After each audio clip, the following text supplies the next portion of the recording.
Last year's budget, FY26, included about $50 million funding for transit. This funding covers systems like Dash, which is our Alexandria bus system that is fare-free and has been breaking ridership records since it became free. Dash receives about $34.5 million from the general funds of the operating budget. The other major transit cost driver is WMATA or Metro, and Metro's share is about $12.5 million.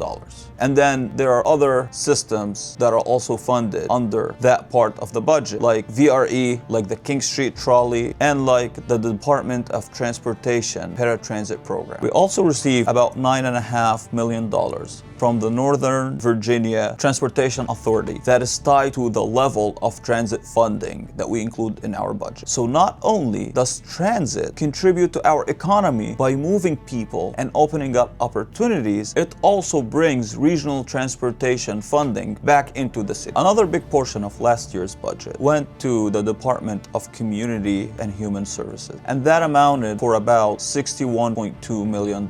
That covers things like social services, work development program, and behavioral health services. We also receive substantial amount of state grant in that area. This is one of the most critical areas in our city because it serves some of the most vulnerable populations. So the big picture when it comes to budget spending: schools take up about 35% of the budget, public safety another 16%, transit and human services another significant portion, and then everything else makes up the rest. This is how our typical operating budget is structured. Now, the levels of funding differ from year to year. So this year's budget, some of those spending levels may go slightly up or down. But what we've covered in this video, some of the areas that are the major cost driver in a typical annual operating budget in our city. And once the fiscal year 2027 budget is presented, we'll dive deeper into some of those areas. If you would like to dig into the full breakdown, I've included a link for you in the video description.